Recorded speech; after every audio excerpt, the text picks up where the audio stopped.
Coming soon to a theater near you.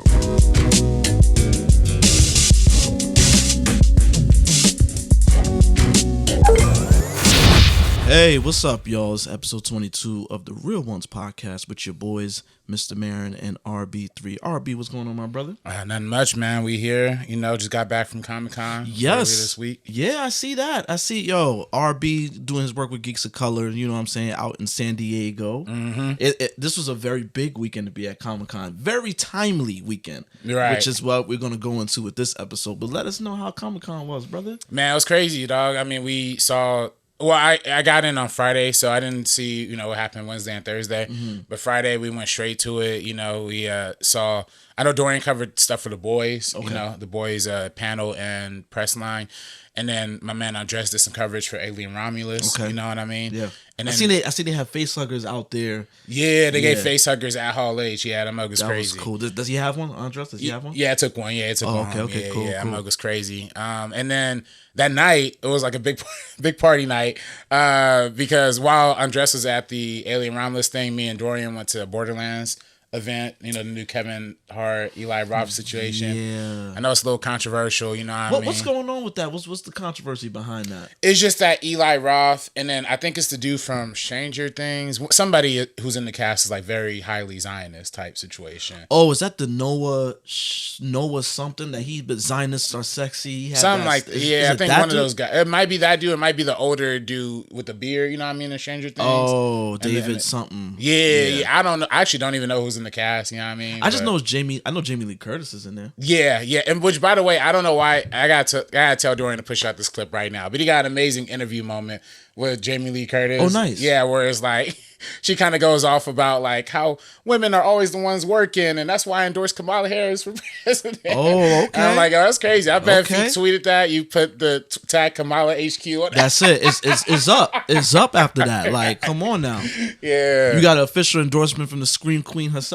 No, facts. So I was very, it was very funny to see that. And then after that, there was an IGN party, which they had these giant robots like outside on the dance floor, all this crazy stuff. Okay. And then after that, the party of the night though was the Blurred and Bougie situation. Shout out Amazon Prime for putting on the Blurred and Bougie. It's like kind of like for the black nerds, you know what I mean? Okay. All that kind of situation. And shout out Cheyenne, you know what I mean? She helped me get on the list for that.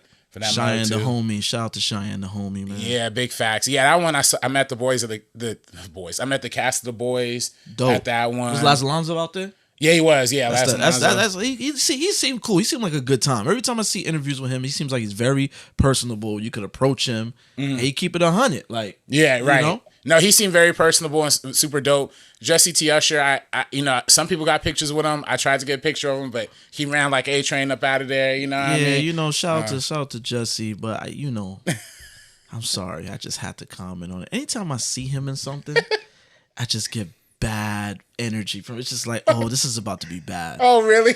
Yeah, like, no disrespect to the brother, but like he was in Independence Day Resurgence. Oh, that's right. He was like doo-doo. Yeah. The Shaft sequel? I don't know what that was, dog. Like, it was just like, and there was some other thing. It was something else he was in. Hold on, let me pull up his filmography, man. Well, I will say he was in the one show that I really enjoy, a basketball show called Survivor's Remorse. I was gonna tell him that at the party. But Erica Ash, who just passed away. She just passed. Yeah, R.I.P. Which was the next day, actually. That was on Saturday that was announced. R.I.P. I was at that party on Friday. But man, yeah, rest in peace, Erica Ash. She's a great actress. M. Chuck, she was in that show. Yeah. But yeah, well, that was the one thing the Survivor's Remorse and The Boys are the only things I really like. I forget. I give him props because he was the brother that left Kevin Bacon's daughter in Smile. When she started tweaking, he said, yo, let me get up out this picture. Shout out to you for that, dog. Him and Dwayne Martin from Scream 2 are like the smartest characters ever. Once shit started going left, it was like, yo, I'm out. Like, yeah. So, shout out to you, Jesse T. I'm just saying. Right. You've been in some pretty bad movies as of late. You know what I mean? But yeah, man, Blurs and Bougie was crazy. Next day, of course, the big thing was the Marvel Hall H. Can we get into that real quick? Yeah, let's talk about it. Yeah. So, Deadpool versus Wolverine. Deadpool and Wolverine, which I saw Thursday, as I said I was going to see, the next day after we recorded the last episode. I went Thursday night. Enjoyed it. You know, I had fun with it. I mean, you mean Deadpool, you know, he's just quirky, you know, he talks smack, you know what I'm saying? I enjoyed it. The cameos, which we can speak on now. I'm sorry. This is like the movie that been out. It made the 200 million in the box office. Right. I'm already seeing it all over Twitter. Yeah, 400 million in one weekend worldwide. You know what I'm saying? It's probably going to cross the $1 billion mark soon. Marvel's back. Marvel is back. I saw it, and you know the reason why I went to go see it on Thursday is because I wanted to avoid spoilers. If I waited, I just felt like if I waited just one day, it would be spoiled. Sure enough, I get out the screening literally as I get out. When you go to the AMC in Porter Ranch, you lose service once you get in there. You know, once you get in there, you're locked in. You got to watch the movie. So I came out, I refreshed my phone, and shout out to my guy, legendary Wesley Snipes. I don't know, you know, because he's older. I don't know if he really understands the etiquette. But your man posted the Comic-Con video where Ryan Reynolds pulled them all out. All the cameos that's in the film, he brought them out. Which even that happening is like, damn, Marvel, y'all didn't want to wait. Like y'all didn't want to wait a day or two. Like, did y'all? It's starting to, you know, Marvel is at a low point right now. And it's starting to feel like they're desperate. They're pulling out all the stuff just to kind of get you interested in it, which is so weird to see because it's like, yeah, it's Marvel. You should be interested in it. But they've hit such a low point that people is kind of like checked out.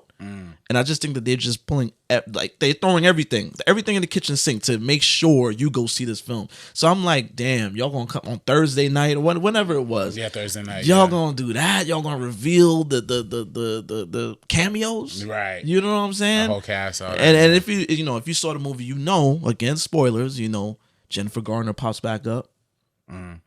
Blade, Wesley Snipes pops back up. Right. Which that in itself, I'm kind of like, if this is about the Fox universe, Marvel, where does Blade come in? Oh, don't give me. I mean, if we going into the actual review, I got a list. Okay. I got a list. Yo, he pulled out. If you listening, he just pulled out the notepad, and it's pretty full. Yeah. So you know, we're gonna go to review in a second. Right. But you know, I seen that happened, and I'm just like Channing Tatum. Yeah. I'm just like, damn, like they just going all out with it. You know what I'm saying? And yeah, that kicked off the weekend for Marvel at Comic-Con. And you know, since you were there, you can let us know how things went down. You know, how was the atmosphere in San Diego? Well, I mean, it was crazy. For one, the strategy to get into Hall H, you know, like for normal people, you know, like thank God we had press badges for Geeks of Color. Yeah. So they have a press entrance that you could go into. Now, question: do you have to pay if you're a normal person? Do you have to pay to get into Hall H? No, if you have a badge, you can get into Hall. You just have to make sure you buy the right day because sometimes they sell 4-day tickets, and then if you're in a case like my boy Breland, he bought tickets for 3 days, but he just didn't have a Saturday pass. Damn. So as long as you have the Saturday pass, you know, you could get in. But I'm pretty sure you got to get there early to get inside. That's the thing. If you're a normal attendee, you probably have to wait the day before type thing. And then they kind of gotten around like people sleeping overnight because if you wait the day before, they'll hand you a pass and say like your spot's reserved like for tomorrow type thing. Okay. But then, you know, if you show up the day of though, you're in really bad shape. What they call it, SOL, shit out of luck? Yeah, exactly. And even for us press, like the press pool was mad full. You know, we couldn't. They usually have reserved seatings for press, but they just didn't have any for us. Yeah. So we literally got in all the way at the back of Hall H, like literally right by the bathrooms, like literally all the way in the back corner. But yeah, we was there. We saw, and we got in at like 12 o'clock. You know, okay. And the panel was at 6. Okay. But man, it was. You know, it's funny because they have all these panels beforehand, and like obviously to get people. You know, they do it right before Marvel as like a marketing thing, right? Right. So they had Berserk, which was Keanu Reeves come out, do his thing, whatever. It was like a comic book. They had some EW panel like about like women in, you know, film. That was also good too. You know what I mean? I don't want to mess with that.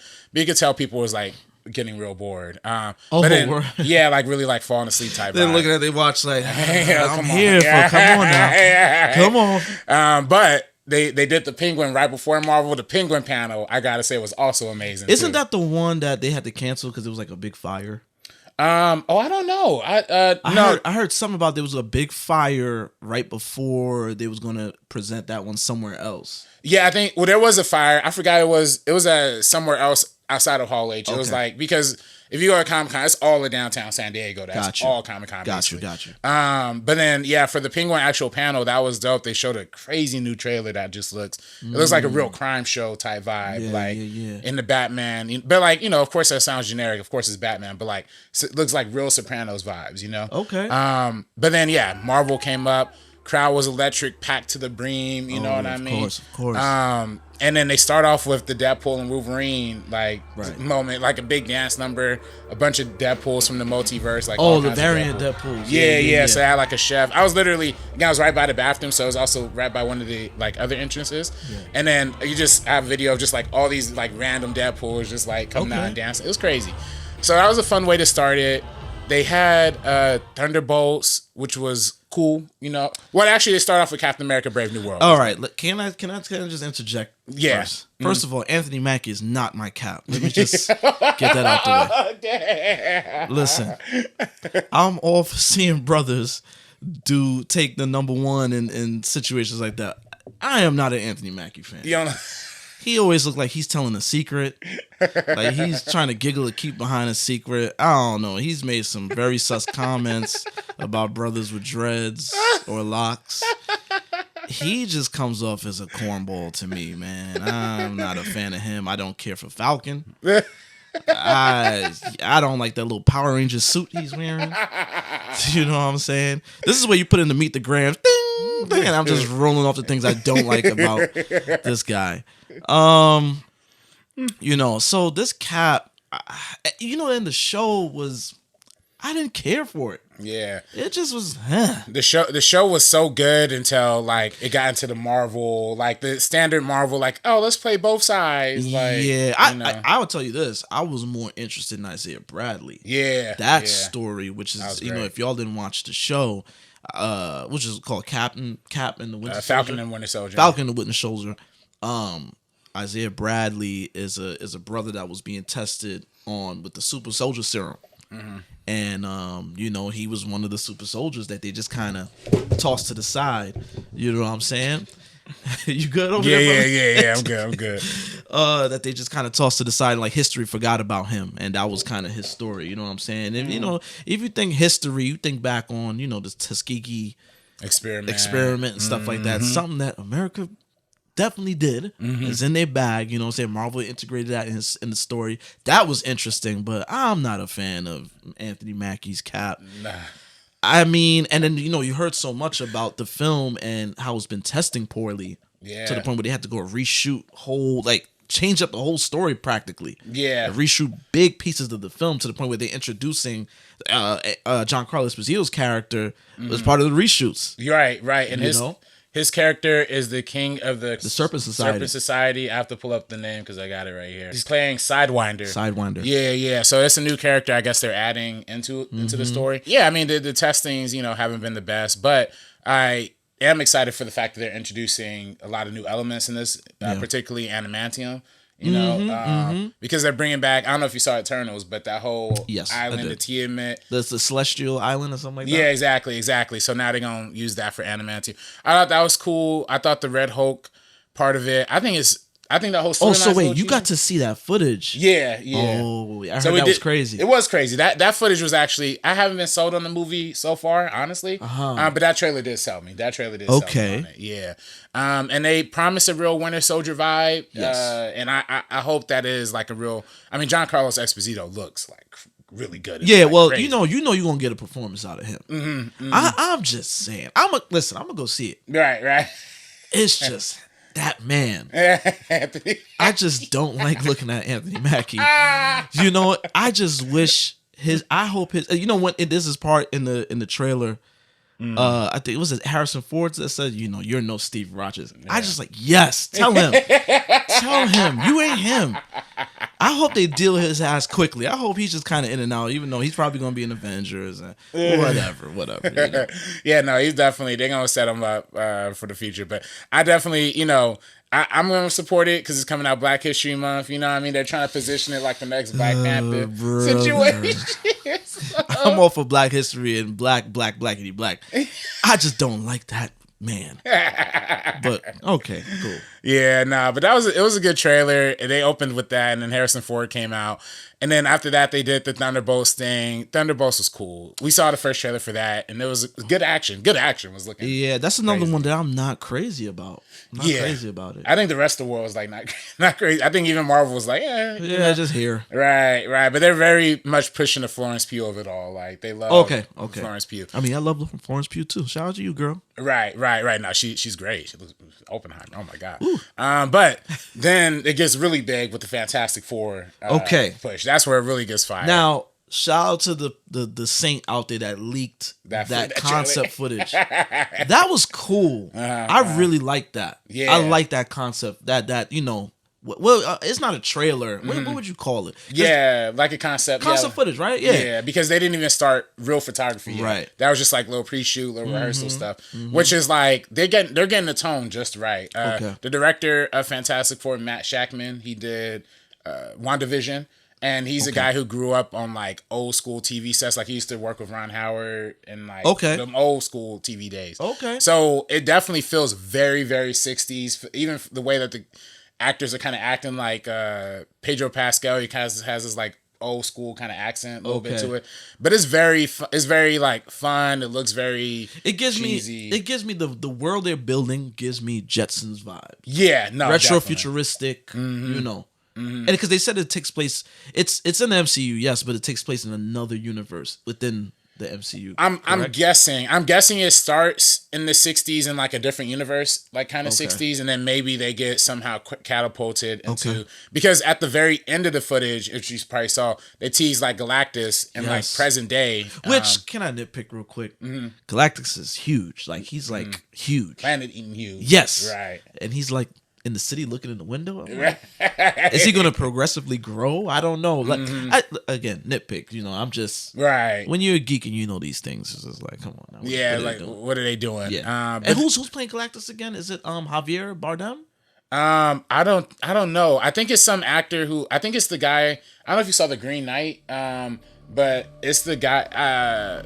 It's some voice actor from The Green Knight. It's I don't know. I think it's like a voice actor. Okay. Yeah, just like an actual voice actor. But his voice is amazing. Like, yeah, he had one of them real scary, deep, like kind of growly voices. Okay.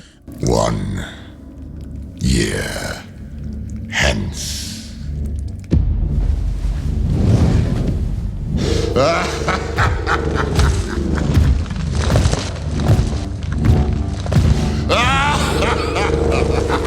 So very excited about that. Very excited about when they brought out the Fantastic car. Right after the footage, they're like, and the Fantastic Four driving, and it's literally like this flying car that's flying through Hall H. That was amazing too. That looked cool. That was cool. Yeah. People were telling me on Twitter it's like drones and whatnot, like a balloon or a drone or something. Okay. I don't know what it was, but it was just cool. That was cool. The car like flying through the thing like that. Yeah. They used that transition right into Doomsday. You know what I mean? Don't. Which, by the way, off rip, Avengers Doomsday. Kang, what was it called? What's we call Kang? The Kang Dynasty. Kang. Yeah. Clip. It's slow. Over. Slow. Yeah. You know why it's slow. Brother man, it's slow. But this is the moment. The Avengers Doomsday. And they take it from here, RB. Yeah. You was there. Oh man. Well, first of all, they had to start off by announcing the Russo brothers. So they showed a whole trailer of like that's dope. Which I thought they had to do. Listen, again, Marvel. They had to gather themselves. They had to reel it in. Like, look, listen, let's stick to basics. Let's go get our guys. They gave us our hits, and they need Marvel too because the films they did outside of Marvel.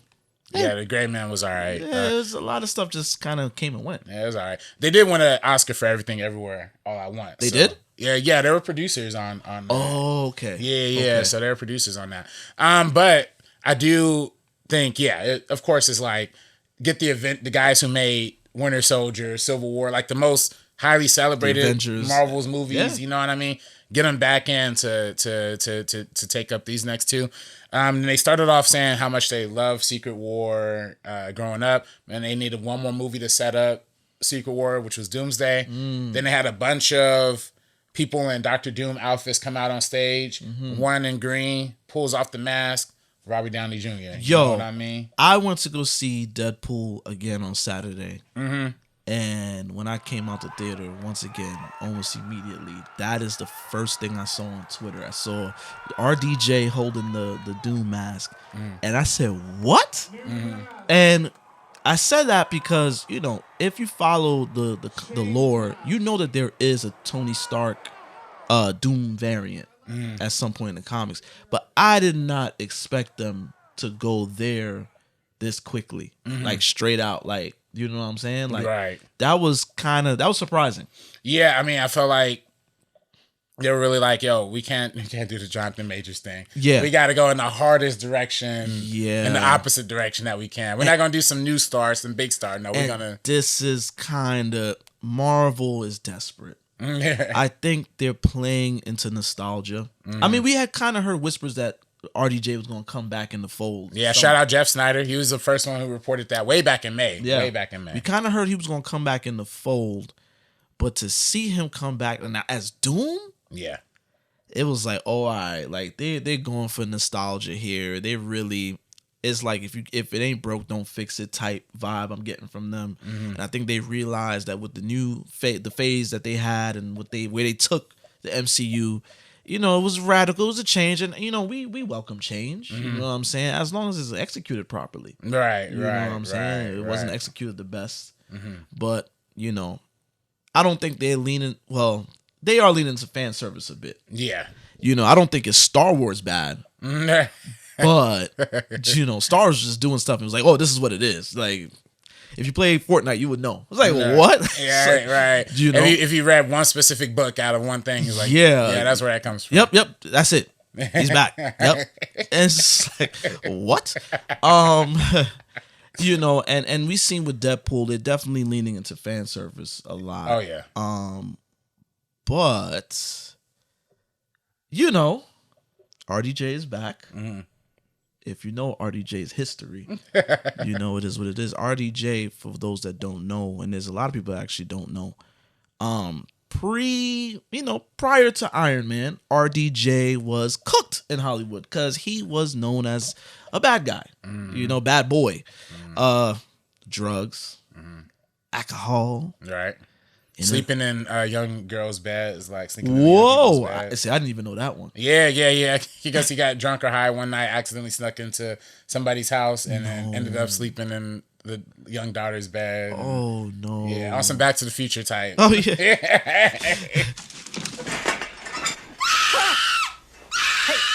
Wait a minute! What are you doing in my room? Wait a minute! Wait. Okay. Freeze! Hey, it's okay. I don't want any trouble. Well, you got trouble now, you piece of trash! What are you doing in here with my daughter? Hey, listen, I'm just in the wrong house. You got that right, you know. Hey, look, I made a mistake. Damn right you made a mistake. Oh man, that's crazy. But I remember when I was a kid, he was in and out of jail, and he was like his mugshots. He's all smiling, and he's just in and out of jail, just bad. Nepo baby stuff. You know 100%, 100%. And you know, since Iron Man, he's been seemingly living his life on the straight and narrow. You don't hear much about him. He got in his Marvel bag. I heard he's made upwards of like $500 million with Marvel. Yeah. Whoa. Which is good for him. You know what I mean? No, that's crazy. That's huge. That's like producer money, really. Right. You know what I'm saying? Yeah, he's been living all right, and then you know, as this phase is, you know, Jonathan Majors got ushered in the fold, right? Which we all, you know, y'all know episode 2. Episode 2, which is just crazy. We was head over heels for the brother. You know what I'm saying? Then he went and, you know, roughed up a white woman, and you know that's a cardinal sin. You never do that. And he played himself. He's fumbled. He's going to Tyler Perry premieres, you know. Yeah, he's wearing the civil rights outfits now. You know, he's trying to win you guys over. Got a black woman now too. Right. He's crying on stage. I love this woman. He's doing everything to win you guys over. And let's, you know, sidebar. I think Majors will be fine. Yeah, he's gonna be fine. It's just that he has to start over. You know, this is a big rehabilitation period for his career. I wouldn't even be surprised if he showed up in Doomsday, honestly. You know what I mean? And yes, and that's another thing too. I just, I'm saying this, and RB just said this because the conversation has now started about the two men, and it's kind of turned into, look at how dirty they did Brother Majors, and then RDJ comes in with this baggage, and he's gotten another chance at it all. How do you feel about that narrative? Yeah, I mean, I feel it. I feel that it's interesting when you look at the whole picture with Marvel, right? Yeah. The fact that, Kang is out, T'Challa is dead. Like they didn't even recast a Black Panther. They just killed him off. Yeah. Where's the Ironheart TV show? You know what I mean? Oh yeah, yeah. Where's the War Machine TV show / movie that they've been promising? You know what I mean? Right. So when you start looking at the greater context, Shang-Chi too, they didn't announce that at all. So you start looking at like the greater context of like, where are the Black people, where are the brown people, where's our storylines going? We still got Brave New World, you know what I mean? But that's what pro-America. He don't count. Right. He It's don't like count. Pro-America military type thing. Like, ain't no leaders or, even Kang wasn't no leader. He was a bad guy. Yeah. But still, no like real notable independent like Black figures in the MCU at the moment. Right. So it's just like, it's kind of, I'll say in the moment when the Robert Downey Jr. announcement happened, being in the room, I'm happy to be in the room for that. Like, yeah, that's dope. Like that's one of the moments you dream about as a kid, like being Hall age, like when Loki, when Tom Hiddleston came out in the Loki costume and did the whole thing, like you're kind of dreaming about being in those moments. So right. I can't really, I'm almost like, I can't really give an objective opinion because I was like, man, I'm just happy I saw it, Well, are we hearing you screaming in the video? Or is RB screaming in the video? I'm not screaming in the video. There are a lot of fools screaming in the video. I see. They gave him like one of them 8-minute can standing ovations. Type thing. He's standing there like, yeah. At the it was already 7:00 too. I know the Comic-Con people like, yo, wrap this up. Yeah. We're already behind, but he was milking it. And I love it. You know what I mean? But it was fire. But yeah, I don't know, in the context of like, Jonathan Majors, I feel it though, man. I mean, I don't know if they should give Jonathan Majors another shot. But it's a real conversation to have because it's like, no, RDJ did worse stuff like in the past. But like, can I, I'm gonna be on the fence with this one. Okay. Because it lacks context. RDJ did this stuff pre-08. It was a different time. Right. He wasn't even in Marvel yet. Yeah, he was forgiven. Exactly. He wasn't even signed up yet. He was forgiven for his sins. And it seems like he has been okay since. Right. You know what I'm saying? This happened before. Majors, unfortunately, this was the kickoff. And we are in the middle of Marvel Studios, this big brand.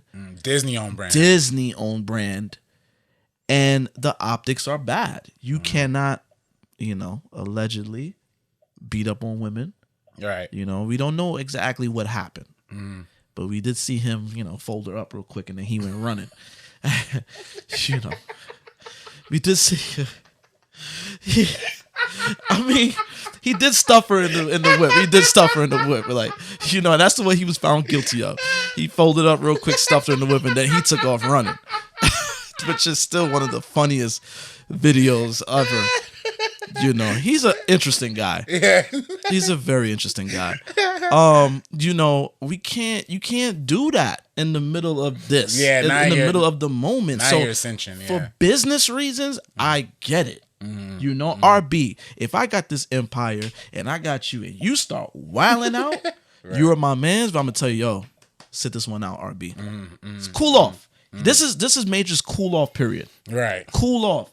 Maybe later on down the line, we could bring back up Kang. Because, the way they wrapped up Kang's story in Loki is like, we just contained him. You know what I'm saying? It wasn't like, oh, he's dead.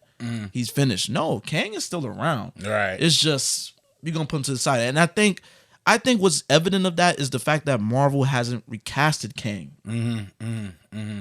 We heard names and all that. If they really want to continue that, they would recast him. Right. Not only that, the first interview right after Jonathan Majors was found guilty was on ABC. You know what I mean? Like it did. So they threw him a bone. Exactly. The parent company threw him a bone. Here, get on TV, cry a little bit, say you're sorry. Right. Compare Megan Good to Coretta Scott King. Yikes. You know. I'm so sorry, Coretta. They just using your name all willy-nilly. Sister, you was standing right next to a prophetic man. You held it down for him in the cause. I hate the fact that happened, but whatever. You know, they threw him up. No, they I almost forgot about that. They definitely threw him a bone. And they just, again, they never really eradicated the Kang thing. It was just like, he's off to the side somewhere. He's chilling. And I think they're going to, and you know, and I don't know. I'm going to say it. What he did, allegedly, isn't something that's going to end your career. Oh, no. Do you know what I'm saying? Right. I'm not saying, again, allegedly, he abused this woman. I'm not saying abuse is whatever. But it's not something that's going to end. We've seen in time that's not going to end anybody's career. We've seen Sean Penn. We've seen... Come on. I mean, some people will even argue, you know, Wesley Snipes, you know what I mean? Alleged, you know what I mean? But then, you know, allegedly. That's his victim was a black woman, allegedly. Right. So, you know, they don't care about sisters. Exactly. But this is a white woman. Right. Yeah, this is one of them. That's what they would have lynched you for, like. Oh 20 yeah, years, like not 30, but like 50 years ago. 30 years ago, yes. If you're in a certain part of America, absolutely. 30 years ago, probably last week they'd have lynched you for that. If you're one of them sundown towns, they might even lynch you. You just go missing. You know what I'm saying? Yeah. You know, so you know, it's. I think he can be. This is his rehabilitation period. He got to cool off, and I think he'll be back. I don't think this is some. I don't like the narrative that it's like the parallels they're trying to draw between the two. It lacks context. I'm sorry, it just does. Like, you know, I get it. You know, we could look back at the Drew Barrymores, again another nepo baby situation. All the nepo babies or white actors and actresses that have really derailed their careers and just got it right back. You know, yeah, we could look at that. We could have conversations about that, and I think with time we should really have that conversation because if Majors doesn't recover from this, it's a conversation to have. Yeah, you know. But in this instance, nah. Yeah. You do need a couple. I always say if Jonathan Majors had 5 years off, he'll be back. You know what I mean? Yeah. He just gotta be low. That's all. Gotta be low. Gotta shut up. You know, and he gotta do. You know, it's the classic like get good with black people first type situation, and then get back. You gotta go home. Brother. Yeah. At some point, you gotta come home, my brother. That's like Kanye going to Chicago, like getting some Harold's chicken. Like, oh, we back. Kanye's back. He's making gospel music. He ain't like, doing that shit. Did he do it? Yeah. Did he do that? Oh, you know, back when he was in his gospel wave. He went to Harold's Chicken? Yeah. It's his gospel wave. Will Smith, he in the gospel movement now. You know what I mean? I just saw a clip of that. I keep seeing that clip of Will's bars. Will, I love you. I know at one point I said I wanted Will to just stick to making action films and make the song for the film. But if you come in with that, I am a Cancer, I am a Libra, I am a... Keep it. I am the paint, and I'm the brush, and I'm the canvas. I am a saint, but if you touch, I am a savage. I am a Libra, but I identify as a Cancer. I am the tongue, truth and the lie, both in tandem. Who's writing his bars?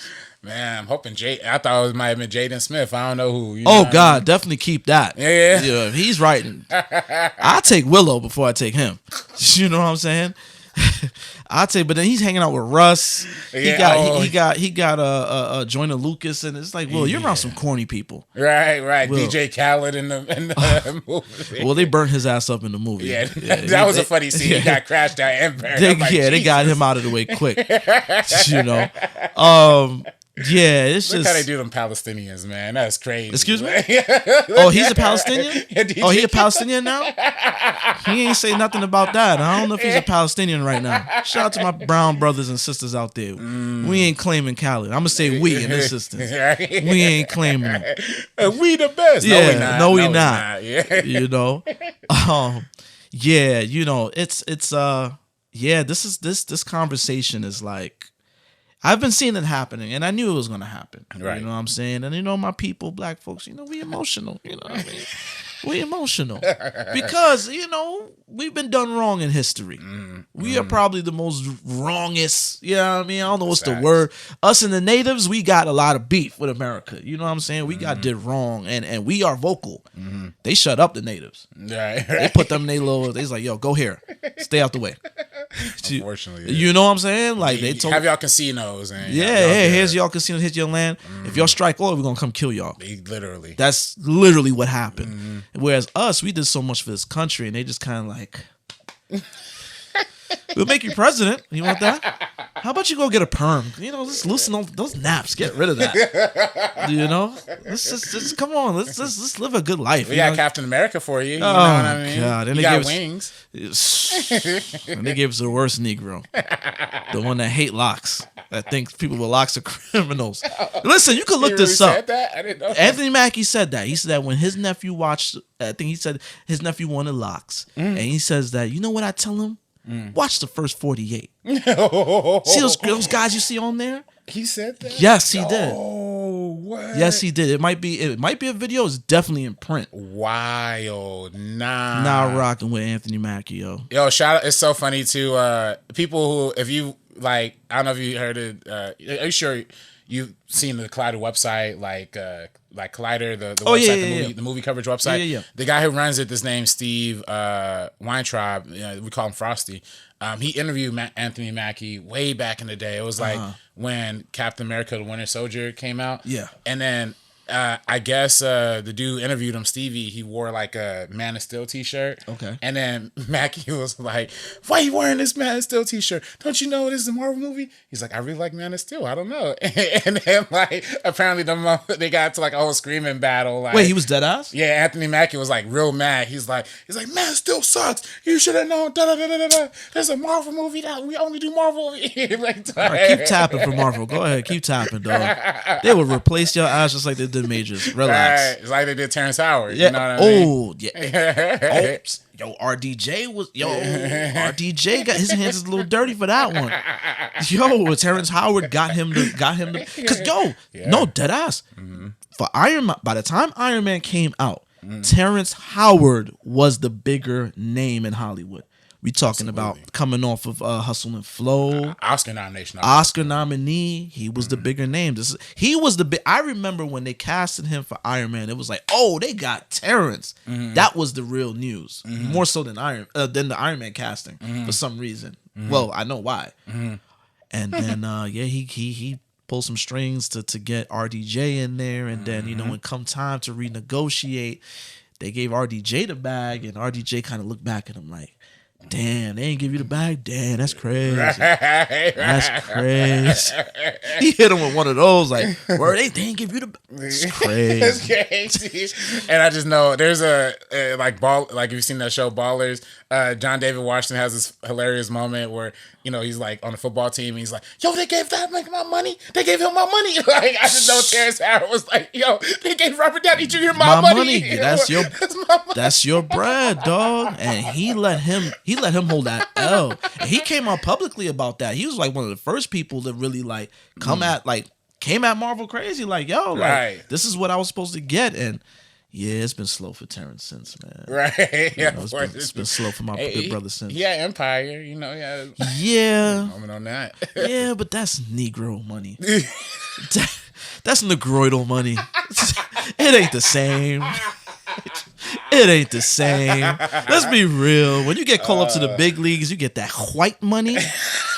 That's different bread. That's bread that's gonna hold you down. Yeah, it's generational wealth culture right there. money. It's cool for the culture currency. You for the culture, but they not gonna cast out the net for you when shit get real. You know what I'm saying? They're gonna be like, yo, thank you, but you on your own. You know what I'm saying? Like, culture try to hold you down, but when the man create his narratives, then it's slow for you. The culture could do but so much. Look at Chris Brown. Chris Brown got the culture still. Yeah. But the man said, nah. We tried to make you the nice little boy that sing and dance, but you wanted to be a thug. To the point where now he's like, I ain't Muslim, I'm Pyru. It's like, oh God. CB, what are you doing, bro? You're not helping yourself. Shut up. So yeah, man, and that look, man, I don't know. And RDJ, I wanna reserve all judgment till I see the product. Yeah. That's just me all the time. Of course, if you follow the show, sometimes I have my reservations. But for the most part, if I'm on board with something and it's like they do something a little weird, I say, you know what, let me check it out anyway before I say anything. Right. So, folks is losing their minds, but come on. Right. And look, I think Russo brothers, if anybody can handle it, it probably will be the Russo brothers. Honestly, I know people criticize them as directors for saying like a lot of their stuff look flat, like all their stuff, whatever. I don't really like their Marvel movies, you know what I mean? Like you're not gonna get like an auteur like David Fincher or like somebody in there to get every shot looking perfectly lit and like super dramatic. Nah, they got time. And when Marvel tried it, it failed. Right. Let's be real. Yeah, I mean, yeah. Chloe Zhao, most I was gonna say respect to her. Eternals, yeah. That didn't do it. Like it lost. I'm not saying it failed for me. It was okay, but it was they it didn't work out. Right. And then the only times it really does work out is like with James Gunn or with Ryan Coogler. Right. With somebody who has a really, really strong voice. Yes. But also can like collaborate. Yeah. And yeah, I mean, there's some Marvel movies that have that, some Marvel movies that don't. I think the Russo brothers had that, especially in Winter Soldier. I thought that was amazingly. Oh yeah. That's elite tier. Yeah. So I'm excited for them. I'm excited for RDJ. I do hope that like we do get some sort of more priority on the black characters going forward, though. Like hoping D23 is around the corner, hoping that maybe we get some Ironheart news, we get some news about because they did promise we were going to get more D23. Right, a lot of the TV stuff, hopefully. So I think they're still. I just care not about majors, but just about black representation in the Marvel universe. Do you think the bros scared Marvel away? Because it's happened. Look at Star Wars, perfect example. Last Jedi, we got a little subplot, little sub story between Finn and the Asian character. I forget her name. Rose Tico. There you go. By Rise of the Skywalker, the backlash they got for that, you kind of blink and you miss her. Right. And then they just shut Finn up. They really shut Finn up from the minute we saw the Force Awakens trailer. Right. When they seen that, it was like, oh shoot, we already got this film. By Last Jedi, you just see progressively Finn. He's never going to be the Jedi. They kind of jettison him off to another black girl who they randomly introduced to be like Lando's daughter. And then they told you, well, if you read this, you would know that that's Lando's daughter. Huh? Like, like it's I do you think that they saw the Marvels, and seen how that played out and all the Shang-Chi and all that stuff? Do you think that scared Marvel, the backlash made Marvel retract and go back into their comfy bag? I mean, with representation. Right. I mean, I hope not, man, because Wakanda Forever still made near like $870 million worldwide, 480. Still one of the top 10 Marvel movies adjusted for inflation, even adjusted for inflation. Wakanda Forever. Shang-Chi, even though it came out during the pandemic, it still made $400 million worldwide. Yes, it did. Unprecedented. That's still profitable. You know what I mean? So they got the money's there. The Marvels is the only one that flopped. And I would still contend that wasn't their fault. That was the strike happening. That was all these other factors that were involved with that. So with all that being said, I do think there is time. I do think they have so many good characters already in the universe that they can push. And Disney, their whole push is always going to be towards what's going to make us the most money. Right.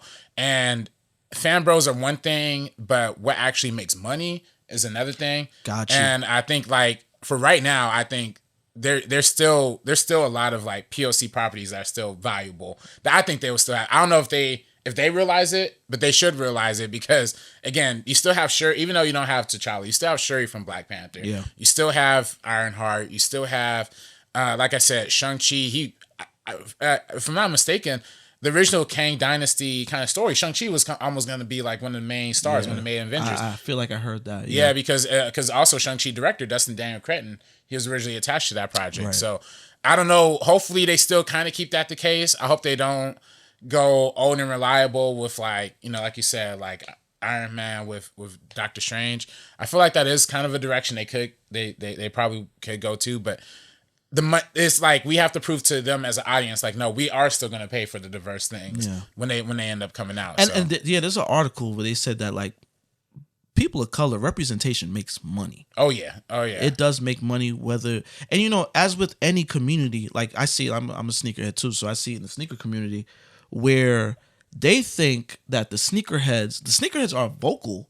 But that's not making money for Nike. That's not making the money you think. The Air Jordan whatever and whatever Air Force or whatever shoes that's popular, that's really like a small percentage of what's making Nike money. What's making money for Nike is the dad shoes. Right. The stuff or the stuff that a nurse will wear, the stuff that somebody wear on the track, the regular not off brand, but low key shoe that somebody would buy to play basketball. Yeah, that's what's making them money. Like that's the big money maker, not so much the voice of the sneakerhead. The guy that wants to Air Jordan 8s. You know what I'm saying? That's not really they're being targeted, but they're not the majority. You know what I'm saying? So I think that that definitely that's the situation going on here too. Yeah, I feel like, and especially right now with Disney, pushing out things like Moana 2, Lion King 2, you know what I mean?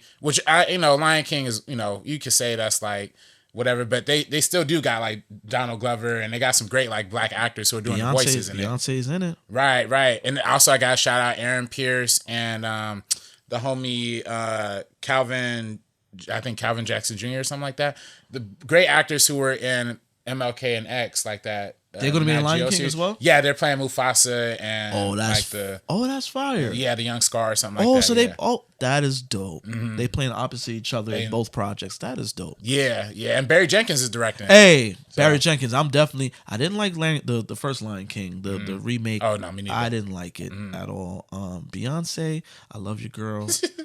Don't record from your couch no more. Yeah, it's just, her acting is just flat. You can hear it in her voice. It's just like, Simba, what are you doing? It's just like, I need some more out of you. You know what I'm saying? She rolled right out of bed, had the mic right in front of her, and was just recording. Yeah. Like in the Underdogs when Snoop Dogg was recording his podcast from his poolside. That's how Beyonce recorded them lines. Yeah, man. That's what I get from B. Like, just very dead. But, yeah, man. But, Deadpool and Wolverine, man. Yeah, that made a lot of money. Hey, Marvel is back. We are back, baby. We talking, Marvel had, like you said, had a low point, and they got Deadpool in, snatched him up from Fox. You know what I'm saying? How did you feel about Deadpool and Wolverine?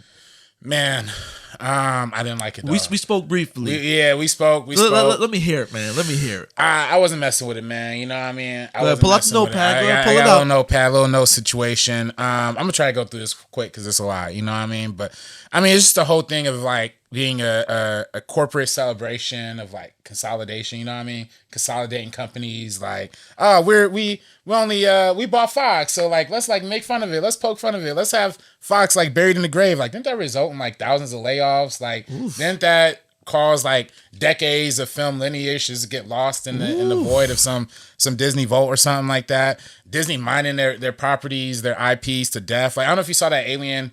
They have like a little Aliens kid book with like Sigourney Weaver on the cover, but it's like Aliens for kids. Like, come on, dog. Like, this is Disney. Like, come on. It's so funny. It's funny you say that because I bought my son the Joker's Parade. It's like a Funko Pop made a Joker's Parade book for the scene in Batman 89. And in Batman 89, he kills Bob, his right-hand man. Bob the Goon. Yeah, Bob the Goon. They get off the cake, he kills Bob the Goon. And in the book, that's reflected, but it's the gun with the punching. So it's like he punched Bob. It's like, oh, okay.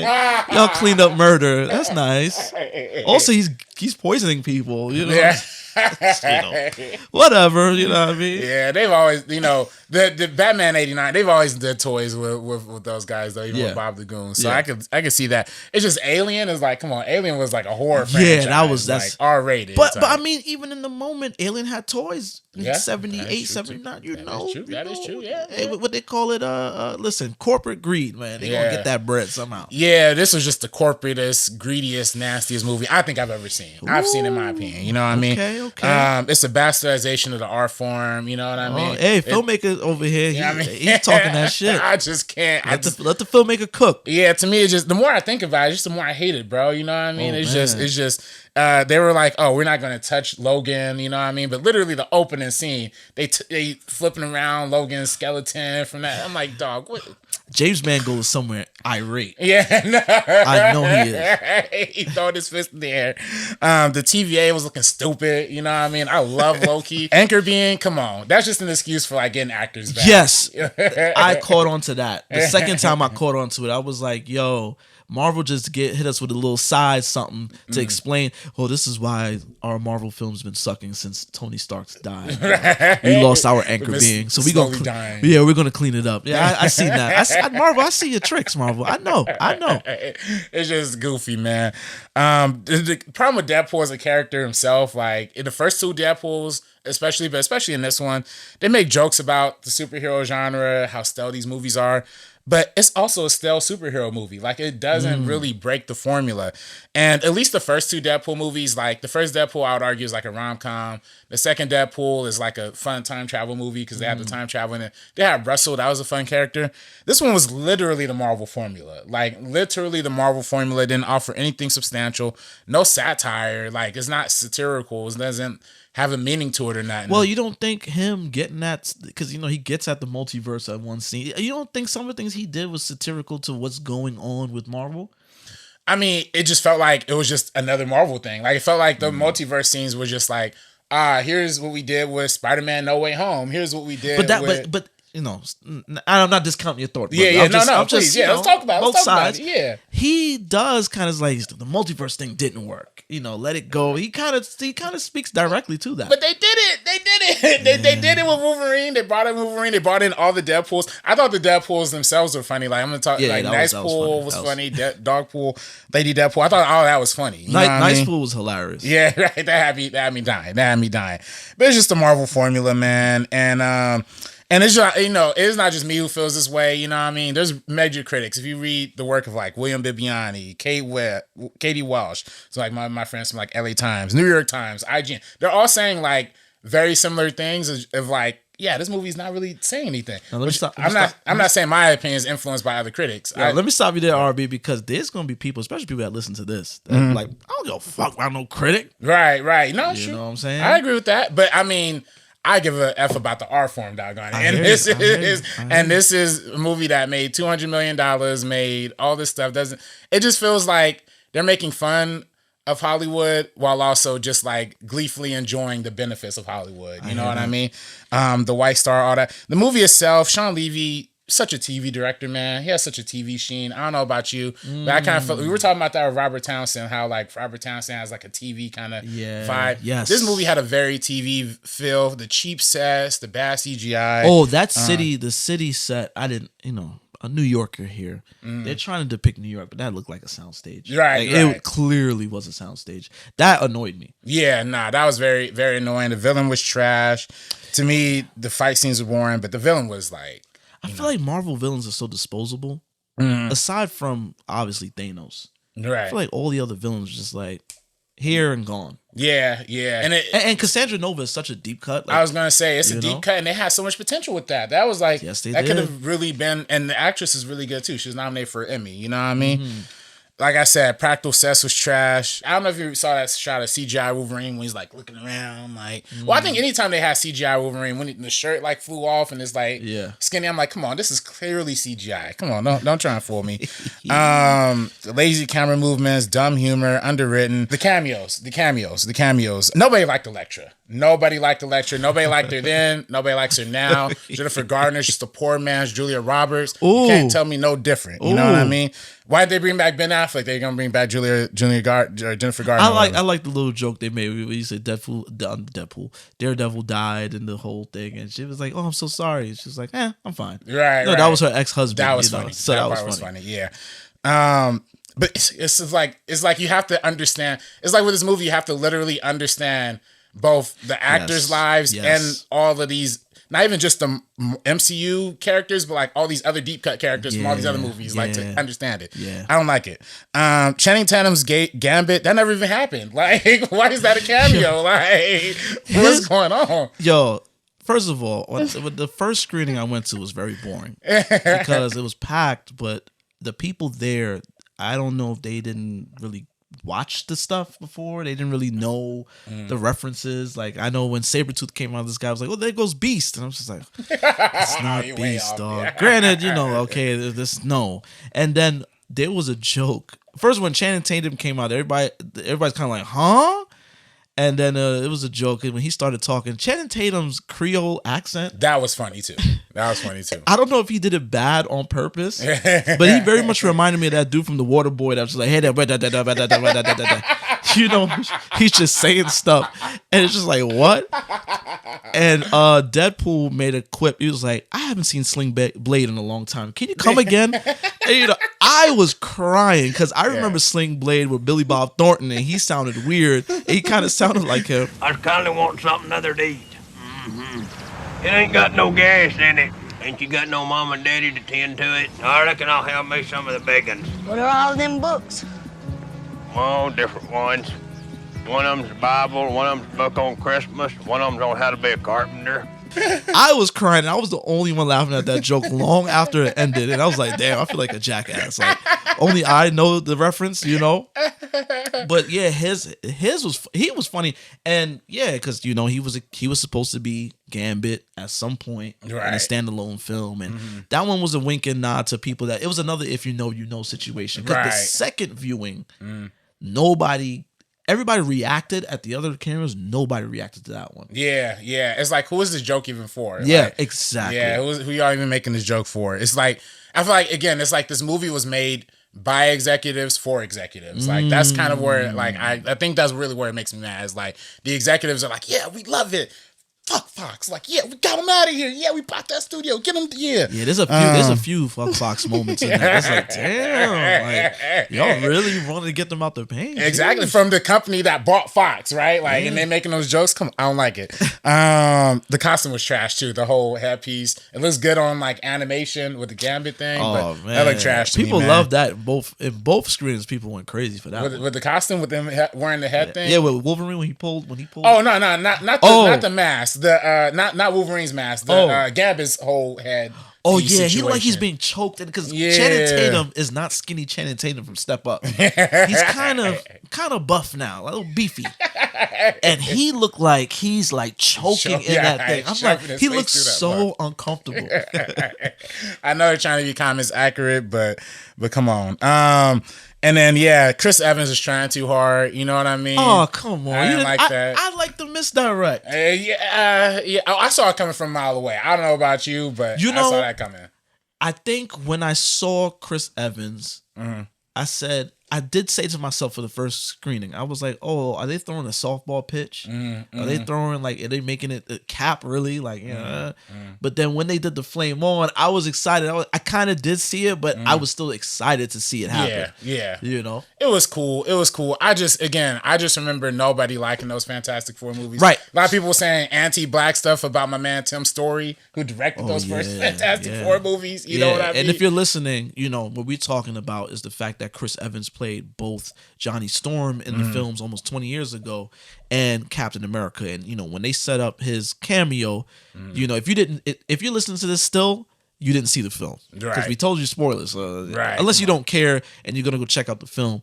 And they set it up. You would think it's Cap. Deadpool thinks it's Cap. He's like, oh, he's about to say Avengers Assemble. And he says flame on. And then you see that he's actually Johnny Storm. That was cool to me. You know what I mean? I thought that was funny. I really liked the post-credit scene. Where he's giving up the all the work. He's talking crazy about Cassandra Nova. I'm still laughing at Deadpool. Like, damn girl, you crazy. That was funny. He was talking so crazy. He was gassing him the whole way through. Like, say, word, what you say? Like, yeah, she said so. Damn girl, you crazy. That was funny. Yeah, that was funny. I don't know what it is. I just, for some reason, when the line delivery Chris Evans was giving, it didn't work for me. Maybe I got to run it back. You know what I mean? have to. Gotta run it back. The joke was also less funny to me after Comic-Con, the whole Chris Evans switcheroo, like, because now we're saying Robert Downey Jr. actually come back as Dr. Doom. Is like, are they gonna do this for everybody? Are we gonna see Michael B. Jordan flaming up at some point? Hey. At some point, you know what I mean? Yeah, and then Blade was the only good cameo that I really enjoyed, but that's not even Fox, like I said. That's not even Fox property. That was a weird, I enjoyed it, but it was also like, wait, he's not in the Fox universe. So wait, hold up. Do you think he might be the Fox variant? The Fox variant of Blade. Blade. Like, let's say if there's a Blade in the Fox universe, you think? That's maybe if they did a crossover with X-Men and Blade, maybe that was because the costume was a little different. He had the gray. Granted, Blade was 98. Right. So he got to have grays. He looked a little different. You're right, a little bit different. Right. So I said to myself, maybe that's what it was. I like the fact that Wesley is clever. Because he spent the entire week before the movie came out kind of bringing up old stuff with Marvel and them doing him dirty. If you follow him on social media, he was throwing up quotes and stuff like that that people made about him on the set of Blade Trinity. If you don't know, that was a very tumultuous set. Also, it was said, but as black men, we know how it is when you're black and you're on these sets and you're kind of the minority. And God forbid you have a great work ethic and you're like very about your craft and to the point where it might make other people feel uncomfortable. And they'll do little microaggressions to make you seem difficult. And then they'll plant stories in the press about you, which I think 100% happened to Wesley. They made it seem like him and Ryan Reynolds, he hated Ryan Reynolds and all this stuff. And, Wesley has spoken since, and he's kind of like, I took the call. I got a text and took a call from Ryan Reynolds. He's like, people make it seem like we hate each other, and they kind of make a little joking reference to that in the film. And I think I think everything is good between them. But Wesley, the way he kind of was rehashing old beefs with Marvel, and then coming into this film, because I think knowing that there's going to be a lot of cameos and stuff like that in like this and Secret Wars, which eventually there's going to be a bunch of cameos in that one. I was kind of like, Wesley don't bang with Marvel, So the fact that he kind of did that little rollout and then boom, I see it. I told y'all before, I'm not an audible guy in theaters. If something is funny, I'll chuckle. You know what I'm saying? Or if something surprises me, I'll be like, But I was like, I literally was like, I did not expect to see Wesley. That was dope. That was dope. It was dope. It was surprising. And you're right. He was poo-pooing on it. I remember there was like slight reports that he might show up like in April and stuff like that. Yeah. But then for me, he deaded that when he started rehashing old stuff from Marvel. I was like, then he's not banging with them.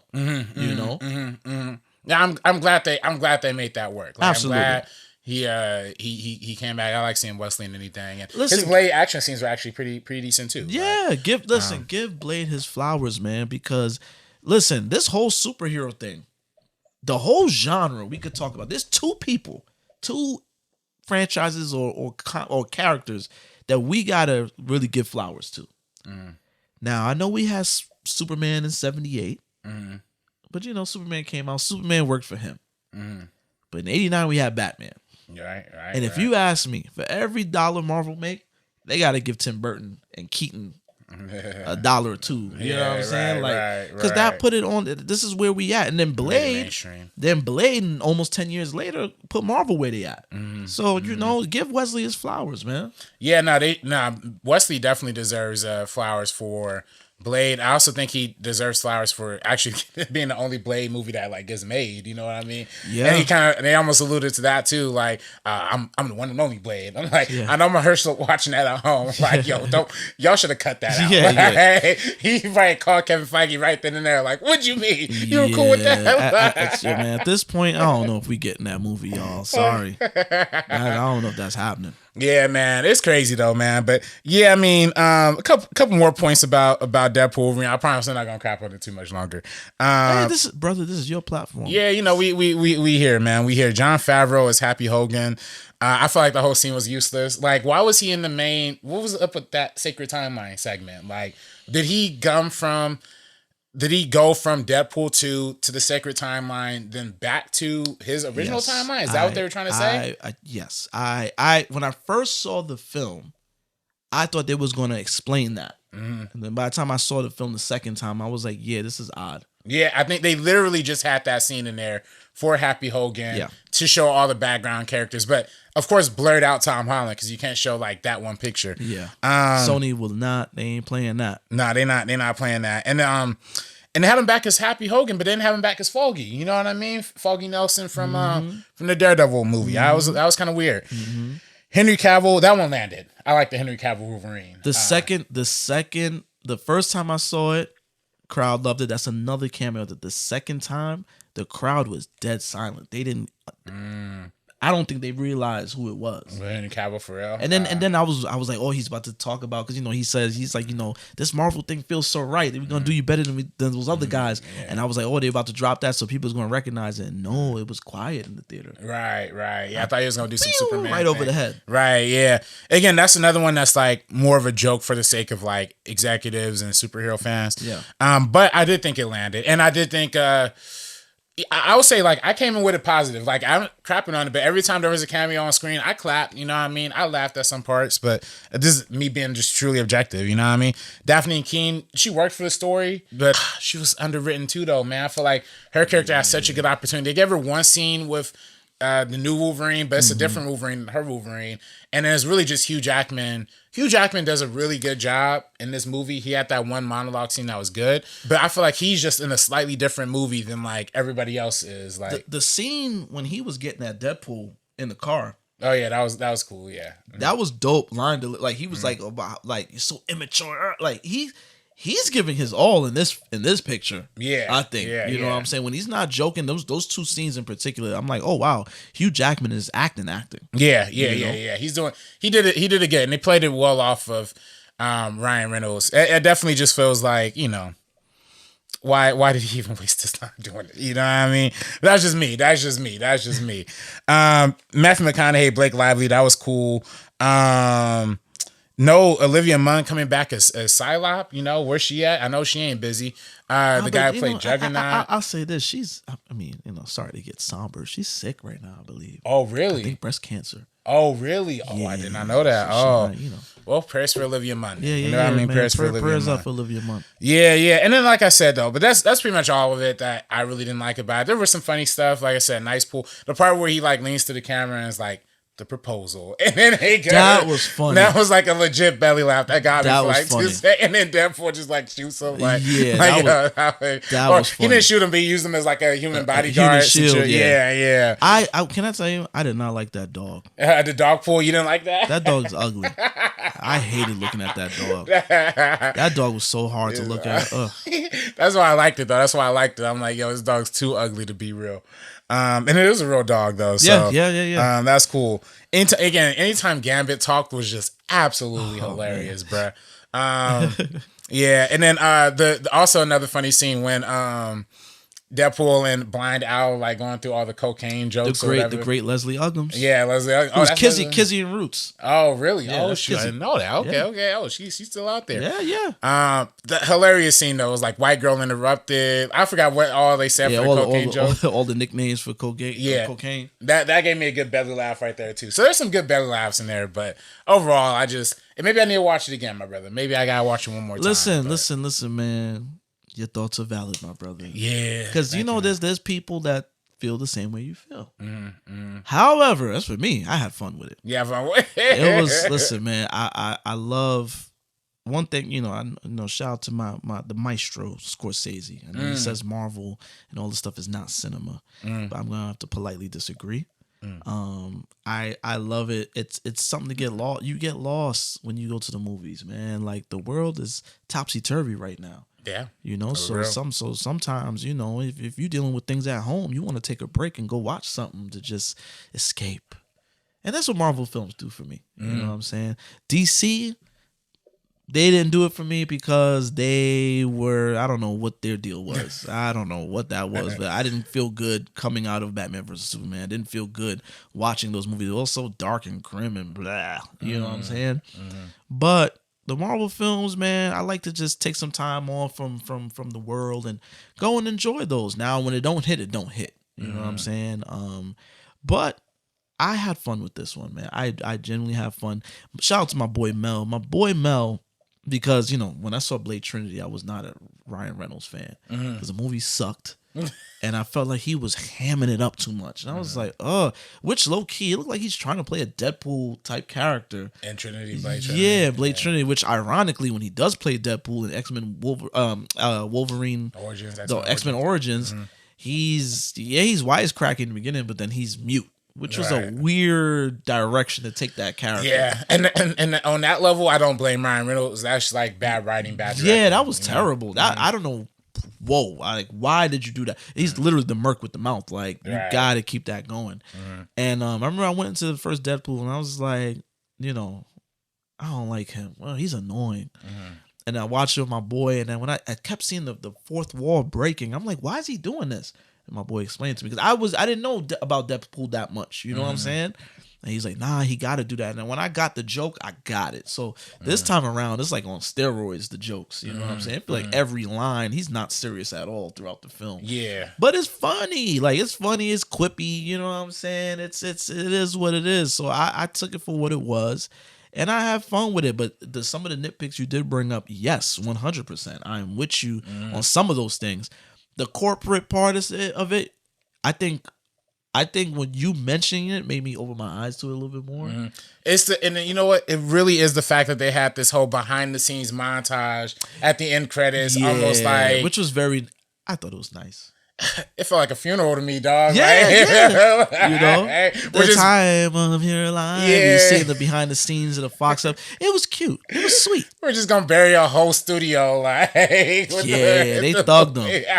They was like, yo, we gonna bury it, and literally bury the Fox logo and everything. It's clipped for Fox. Like, we run this now.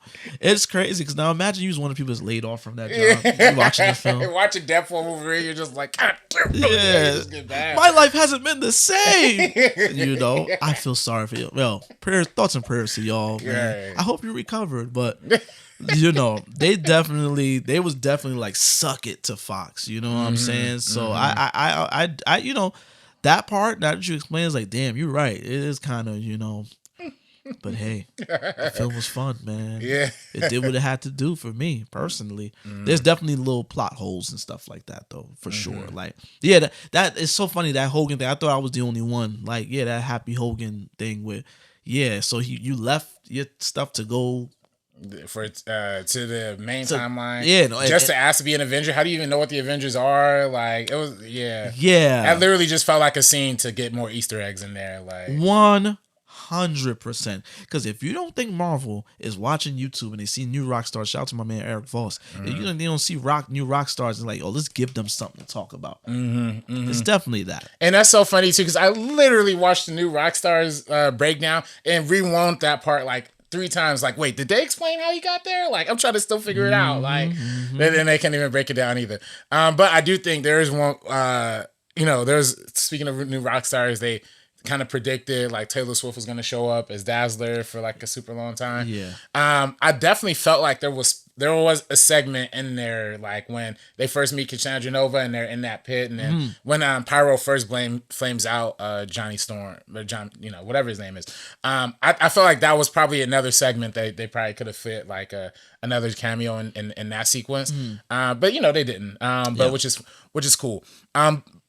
I will say too, though, all the old X-Men villains that came back, like Pyro, they had the old I don't know if she's X-20. I forgot what her name was, but the old from X2 who had the long nails. The long nails. Is it Deathstroke? It might be Death. Yeah, something like that. Oh, yeah, something like that. Yeah. I thought even though they're literally only black background players at that point, but even still, just bringing them back and just showing homage to that was like really fun. That was cool. So. Yeah, I noticed because I know of Downey Ramirez. They brought back her character, but she wasn't in. They got an extra to play her. For which one? Callisto. She's like, oh man, she was in X-Men 3. Oh, okay, I remember. Yeah, I do remember what you're talking about. Yeah, with the big like forehead type situation. Yeah. And then they did have that. They had Azazel from X-Men First Class in there. There was a bald-headed brother in the back. Yeah. New Rockstar said that was a what's his name? Sticky Fingers. No, not Sticky Fingers. Oh god, that would have been crazy if they got Sticky Fingers, Blade Sticky Fingers. No, it was what's Bullseye. Oh yeah. What's my man? The Penguin. Oh yeah, Colin Farrell. Colin Farrell. They said that was a variant. Oh, that was very like a different looking Colin. Okay, I could. It was like he wears the same trench coat. It was like okay, I'll take it. I was wondering. I was like, who's this brother supposed to be? Right. I'll take it. Cool. It's whatever at this point, But it was. I had fun with it, man. Yeah, no, it was cool. I enjoyed it. I'm not gonna say that. I didn't enjoy it, but I am gonna try to watch it again. Are you gonna say it's mid? Would you say it's a mid film? I say it's like aggressively mid. Yeah, like it doesn't even try to not get out of the mid territory. You know what I mean? It just sticks with that Marvel formula and just rides it. But that's there you had it. That's RB's thoughts on Deadpool and Wolverine. We a little split on it. You know what I'm saying? But I had fun with it, man. I'll give it another watch. At least it's better than Ant-Man Quantumania. You know what I mean? Oh, way better. Better than Thor 4. You know what I mean? Oh my God. That Love and Thunder was so corny. It was so bad, bro. Yeah, that was really bad. They ruined Christian Bale's character, man. What a waste. That would have been nice. It started so strong. And then he just disappears for most of the movie. He pops in here and there. That was bad. Yeah. That was bad. That was bad. But, I still, again, and they say Marvel was at a low point. I'll still contend that Wakanda Forever is better than a lot of like Marvel movies point blank period. Oh yeah, 100%. I think Wakanda Forever was clearly the I know people complained against our people was complaining about it. I like Wakanda Forever. I actually that he caught up in some mess too. Oh, Namor. Yeah. Ooh. Yeah. They probably not gonna use Namor for a cool minute. By the time it was such a good character. He was good. His anger was I loved his story. His origin story was crazy. I loved that. Right. What I also loved. I go back to it. I listen to movie scores every now and then, and I go back to that scene when they was on the boat and that eerie sound. I guess they used to hypnotize the people. That little song, the sirens, the water people, the little songs. They was like, ooh, that was crazy. Yeah, that was I gotta run back. with Wakanda Forever was great. It was a good movie. Right there. It was a good movie. I definitely, but yeah, it's definitely Deadpool Wolverine is better than a lot of the recent stuff, but I'll still contend Shang-Chi, Wakanda Forever, like. Even I was talking about this in the group in the text message. Like I like Multiverse of Madness. You know what I mean? Me too. And can I say it? I think this is the film a lot of people wanted Multiverse of Madness to be. Right. With the crazy cameos and Well, I think people wanted the cameos to be more than just like one scene. Like the Multiverse of Madness, it was literally just the one scene in there killed off me, which I love. I like that. They clipped him and gruesome too. Yeah, that was crazy. I was like, whoa, for a PG-13 movie. Yeah, it was crazy. Shout out to Sam Raimi. Yeah, which they say he might be coming back for Spider-Man. That's the word. Oh, for real? Really? I hope so. I think Sam Raimi is the perfect filmmaker for Doctor Strange. Perfect. I think any Doctor Strange film going forward, he needs to do it. Yeah. Nah, Sam. I love the Scott Derrickson version, the first one. But I also think the Sam Raimi version was like top tier too. I think the only problem with it is that they got too caught up in the Wanda stuff just a little bit. And then they didn't really, it was clear they didn't watch WandaVision going into this. I do wish if they are going to do a setup thing, at least show the filmmakers the previous movie or like let the previous, let the next filmmakers be on set or something. So they at least like have an idea of what the next movie is going to be. The difference between the TVA that we saw in Loki season 2 versus the TVA that we see in Deadpool Wolverine is like, whoa, like y'all are making this a complete joke. Like it's kind of messed up. No, yeah. But again, I'm nitpicking. I'm a Marvel fan. You know what I mean? Y'all see my vibe. Oh, I need to shout out. I'm such a big Marvel X-Men fan. I had the proud honor of meeting the great Larry Houston at Comic-Con as well. Yeah. You know what I mean? This is the brother, if you watch the X-Men animated series, this is the brother who directed all the episodes. I think it's like 40 or 70 episodes. I don't know how many episodes they did. He directed all these episodes though, and he's a black man. He's a brother. I got a picture with him. He signed this for me.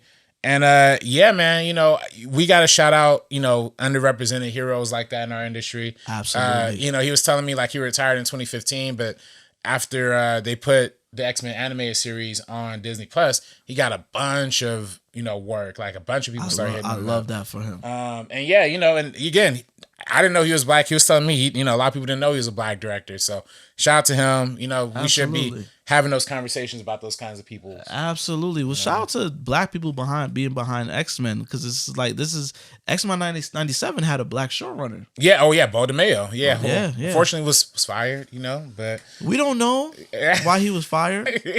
But word on the street said he was being a freaky man on OnlyFans. I don't know. He's 69 God from what I'm hearing. yeah. Which brother, they didn't say what you did.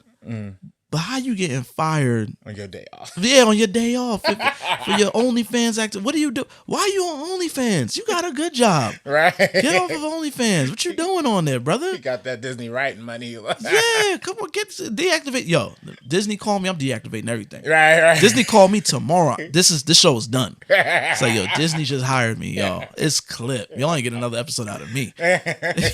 You know what I'm saying? I'm getting that white money now.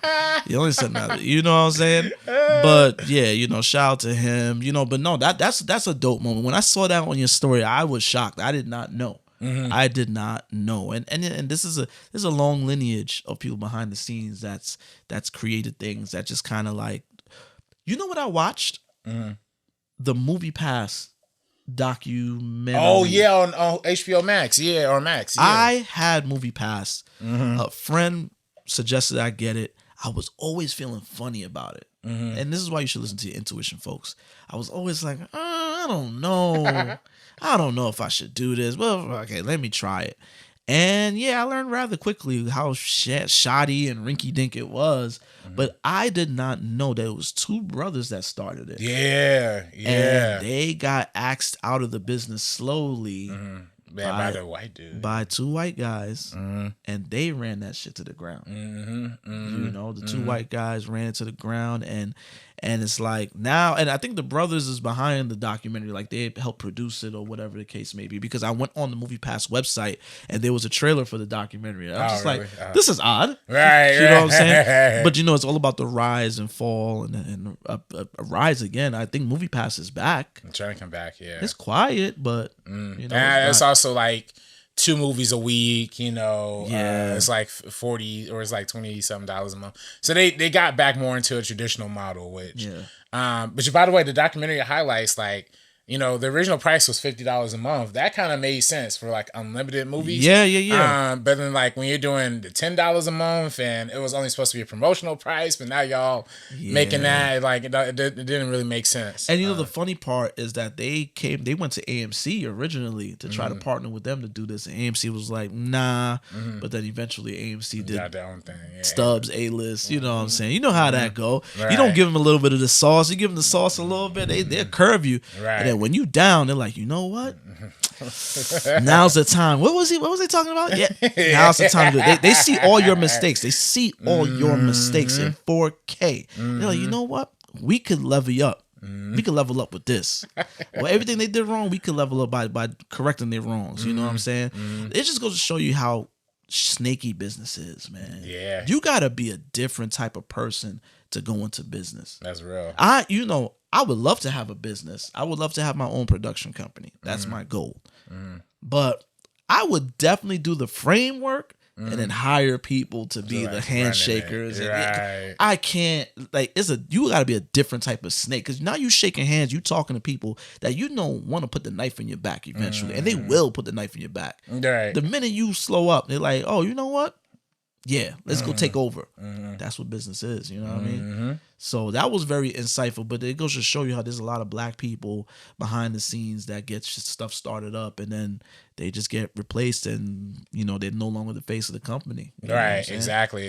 Yeah, I mean, that's real. I mean, that's a lot of people in Hollywood. It's funny because I actually did make a little Movie Pass, like a little short film, like way back when I was in college. You know what I mean? Like kind of making fun of the whole Movie Pass, like business model and stuff. But yeah, I mean, I didn't even know it was two, black dudes. I had two white guys playing, the guys who was running Movie Pass. But remember that there was a face because they never showed the brothers. Mm-hmm. They never showed them. It was just like a secret. Right.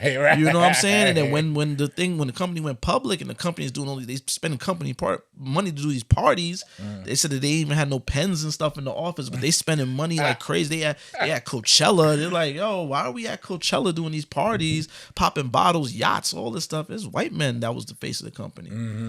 Which just goes to show you once again in the history of America, we always get the scraps. Just going back to the fucking plantation, literally was getting the scraps. We turn the scraps to soul food. That goes to show you how resilient black people are. Even though soul food might be killing us, but we turn it to something. We turn it into something. You know what I'm saying? Like we always make something out of nothing, but we still get the shitty end of the stick at the end of the day. Yeah, unfortunately. But be careful. That's a victim mentality. Oh yeah. Victims. Yeah, you know how Twitter gonna be trying to. Yeah, but it's the truth. Like let's look at it. Let's just look at it. We making something out of it. Yes, but yes, thank you, white man. We have our civil rights. Thank you for this. Thank you. But this is what's happening as well. Like two things can be true. Right. And I feel like especially black people are uniquely positioned to get screwed over in the business world because there are so few of us. But yeah, man. Shout out to Larry. Oh, shout out. I was gonna hand you this too, my brother. They were selling this at Comic-Con. You know what I mean? It's the Scarface, the actual script itself.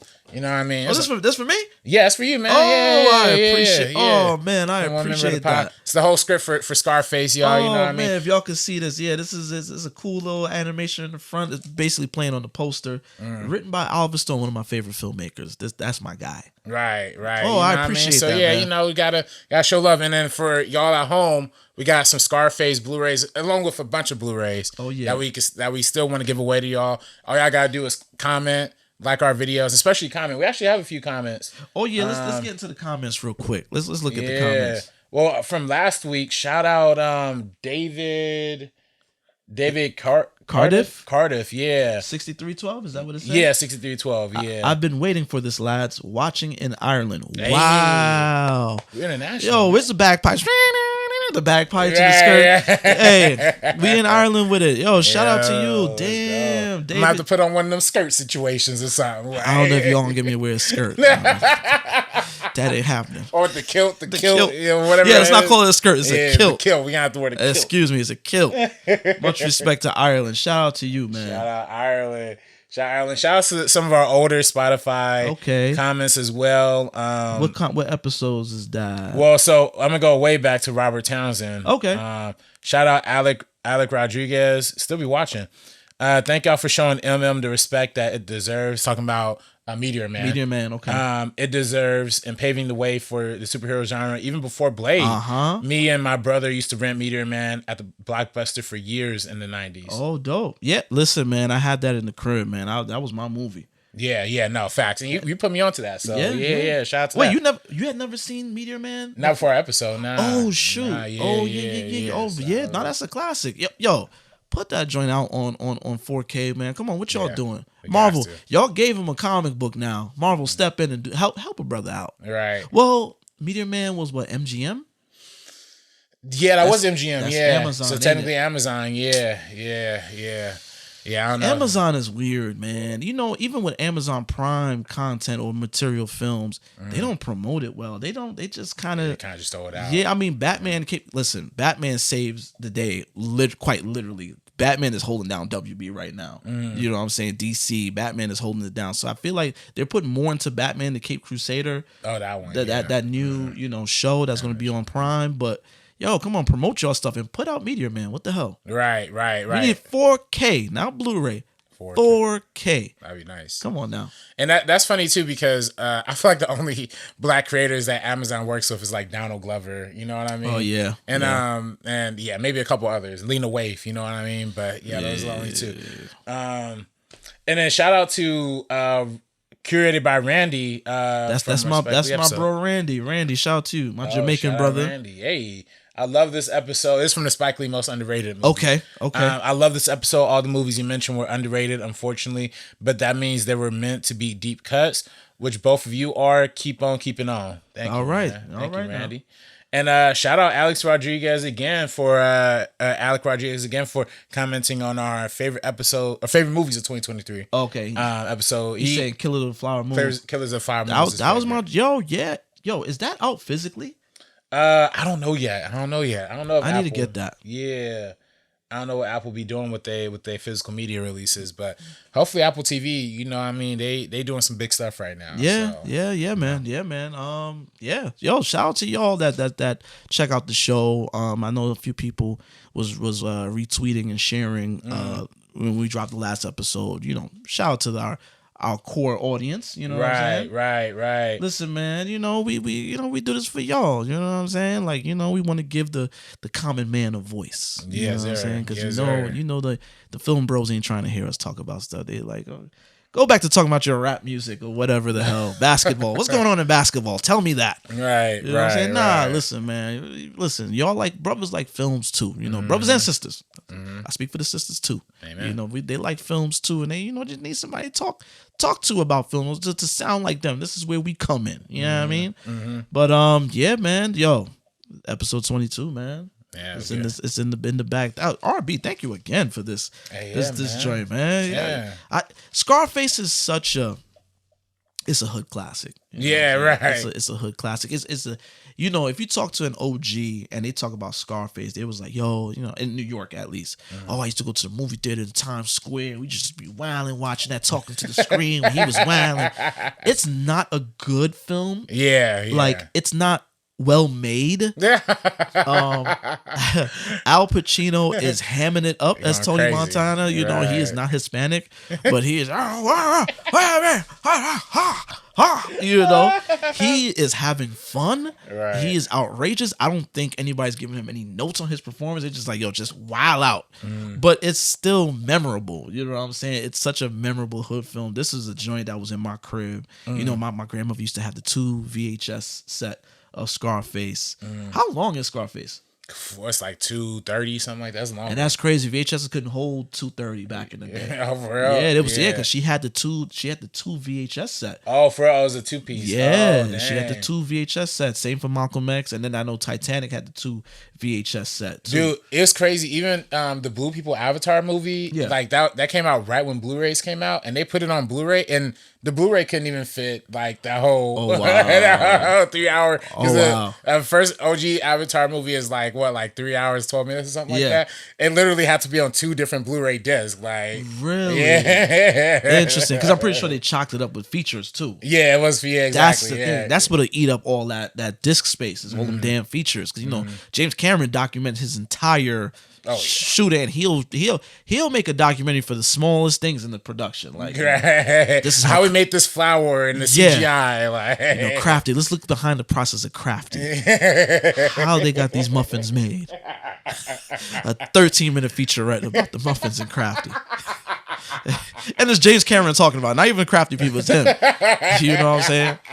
Yeah, no, man. Funny. Yo, Scarface, this is definitely one of those. It's a guilty pleasure for sure. So I appreciate this. Damn, thank you. This is dope. Nah, of this course. is dope. 2:45. I didn't realize it was a 2 hour 45-minute movie. See, it's almost 3 hours. Yeah, Malcolm X is 3:30, and that was definitely 2 discs. 2 VHS. I remember that. Dang. Wow. Yeah, man. It was episode 22, man. Yo, if you didn't see Deadpool and Wolverine, definitely go see it. I think one thing we can agree on is that people should go see it. People should see it. I love seeing that movies are back. Like, yeah. Big I'll movies tell you back. this. Marvel don't care. They got their money already. They're like, at this point, if you want to say it, go ahead. I don't give a damn. I made my 400-something million in a weekend. I don't care. So I like to see Marvel back on top. You know what I'm saying? But I am also looking for. Sorry, we're going right back to Comic-Con. Were you around for James Gunn's DC Studios logo reveal? They must have did that like as one of their like, because they have big stuff on the floor too, like on the actual Comic-Con floor. They must have did that there because they didn't even have a Hall H panel like at all. Which is like real missed opportunity because they did have a Hall H panel for the Adventures of Superman and Superman and Lois and like the Penguin. I'm like, y'all could have put all that together, had a Joker 2 moment, and had just some footage from Superman. Yeah. Like they just finished filming Superman. They didn't even start filming Fantastic Four, but we got a trailer for Fantastic Four. Like, come on, y'all could have gave us something. But DC, y'all, come on now, get it together. Y'all look, y'all, you know, James, I'm also respecting the process. James Gunn is probably like, you know what, if we gonna come through, we gonna come hard, pause, and we're gonna really, hit them when we're ready. Right. You know what I'm saying? And maybe that's what it is. Do they still do DC Fandom? That's Or was that a COVID special? I just remember it from COVID. I mean, it was some of the worst panels and stuff too. It was terrible. But Batman saved the day once again because when that Michael Keaton Batman was all they talked about. Shout out to Batman, man. Yo, Batman just turned 35. That's one of my favorite films. That is the first film I remember seeing ever.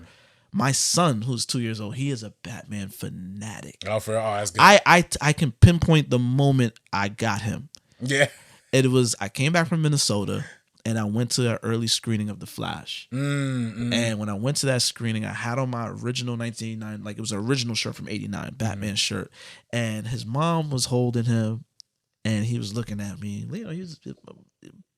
The Flash came out last year? Yeah, last year. Yeah, he was not even a year, probably just shy of a year. And he was just looking at me. I'm like, yeah, this is Batman. I was like, this is Batman. And he's just looking at me, looking. And, babies is so interesting because they're like looking and they're like, you could tell it's just registering them in their minds. And then I ended up getting the 2-pack set. It was a Keaton figure with the Batmobile. Shout out to McFarlane Toys. I got that because I am a 89 freak. I love everything about Batman 89. So I got that. And every time he would come around, I was like, where's Batman? Where's Batman? He'll point because I had it up on my stack of sneakers and he would point up at it. He couldn't really talk, but he would point up like, that's Batman. And now, forget it. I have to show him the Joker parade scene. He just says, again. I got to play it again and again. He loves the Prince music, which, I'm a Prince fanatic. So that I love, you know what I'm saying? But it's also ruining my favorite songs. It's like, damn, I gotta hear this again. It's like, god damn. Bat Dance Trust and Party Man. It's like, I'm tired of them shits now, but I love it still, and I love he loves Batman. He has nothing but Batman toys. He tossed Spider-Man to the side. He'll reference Spider-Man every now and then, he calls him Spidey, but Batman is his guy. Yeah. So Batman 89. Shout out to Michael Uslan. I met him after the screening of the Batman. I saw Batman 89 at the Dolby, and they had the orchestra playing the music as the film was playing. And I was at the elevator with my daughter, and I saw the producer that pretty much was the one that got the rights to it when it was dead in the water. And he's the one that ushered that into cinema and pop culture again. I got to meet him, shake his hand, thank him for that because that raised me. You know what I'm saying? Tim Burton, shout out to you. Michael Keaton, that is still my Batman. I don't care what anybody says. That's my guy. I think if that's the only person that if I see him in person right now, I might fanboy. You know what I'm saying? Just say it. Just say it. I'm Batman. Just say it. Just one time. You know? I might be that guy if I see Michael Keaton in person. I'm warning you, Mike. If you catch this, I'm warning you. I am going to be that guy. You know what I'm saying? Jack Nicholson's Joker. Yeah. Love it. Amazing. Still, I'm sorry. I love Heath Ledger. Heath Ledger's Joker was amazing. I watched The Dark Knight the other day. Yeah, it's still great film. I'm going to be real with you. This might be a hot take. Uh-oh. In the Nolan films, that's the only one I care to go back to. Really? The only one. You don't like Batman? I like Batman Begins. I like Batman. I like it. I'm glad they give him life again, but it's such a slow burn. It is. It's such a slow burn. Especially because he really doesn't suit up until like the first hour into it. Yeah. Because it's a lot of him doing the ninja stuff and then learning about Joe Chill, like his killer and all that. Which okay. Comic accurate. They bring back Joe Chill. I don't care. I like the Jack Napier killed his parents. I don't care. Yeah. I'm an 89 guy. I still like that motivation between the two, even though it came out of nowhere. Yeah. But I like that motivation between the two. Listen, You the filmmaker, maybe you could vouch for this. I don't like Chris Nolan's fight scenes. Yeah, no. Oh, the way they're edited, it's cheating. Yeah, You're cheating. You're not. There's no real choreography. You're just cut to this, make it look like he's doing something. For all we know, he's just standing in place doing this. Right. But it's like they cut the way that they're cutting. They cut it and the camera be circling in like certain directions to make it. I'm not a fan of that at all. Whereas this is one of the things I give Snyder props on. That warehouse scene in Batman vs. Superman. That was fire. Classic. That might be a classic Batman scene. Oh yeah. And so shout out to Batman. That really birthed me. Like, I am here because of him. I gotta find the picture. Who knows? It probably got lost in a situation we had with my family. But there's definitely a picture of me. I want to say for my second or third birthday, and I'm by the Batman cake. And we got back in the day they used to do. I don't know. RB, because you're younger. I don't know if your generation had this, but back in the day for cakes, now they get fancy with the cakes. They do the fondue thing, and it's like it's edible, but it don't look edible. You know what I'm saying? But it's like, damn, I could eat this. But back in the day, they used to have the cakes, and you get the foam. It was like a foam decoration, something that you could put on the cake on top of it. Yeah, to kind of sell the cake. Like, yo, this is a Batman cake. You know what I'm saying? I'm gonna do the colors. I'm gonna trim it, do the colors, but just so you know, this is a Batman cake. And there's a Batman standing with his cape, and it's like the 89 font. The Batman font. That's nice. Fire. There's a. If I swear to God, and I'll put this on my mom, if I find that picture, I'm gonna share it with y'all. Like, that was a fire picture. This showed that I was a Batman kid from young. Yeah. My aunt, who I made reference to in the last episode that passed this February, she told me when I was telling her about my son and how he loves 66 Batman. Batman. The old Batman. He loves it. I put him onto that too. Oh, nice. She was like, yo, that was you when Batman came out. Like, yeah. Because when I was a kid, they started showing the reruns on Channel 11 because that was when, it was the thick of the Batman hype. That Batmania was crazy in 89. So it was the thick of that, So she was like, yeah, she's like, this is karma because that was you when you was a baby. You used to make us go, you used to have us throw that on every time. And then, mind you, there was no YouTube back then. So just think about how annoying I was. Yeah. You know what I'm saying? Like, I got to watch a Batman movie every hour on the hour. And, and I'm making people stop what they're doing to watch Batman. And, so that's my guy. So shout out to Batman 89. That's a big film. I think that all of what we talked about today is not here without it. Sorry. Yeah. Marvel, cool. Y'all do what y'all do, but show reverence to the God. That's my GOAT, the world's greatest detective. That's my guy. Batman's my guy. You know what I'm saying? I feel that.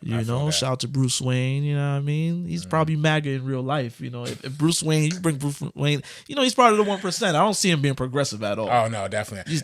That's low key the problem with The Dark Knight Rises. Like, if you really think about that movie, it is literally just the rich guy saving like all the poor people from fighting each other. Like, yeah.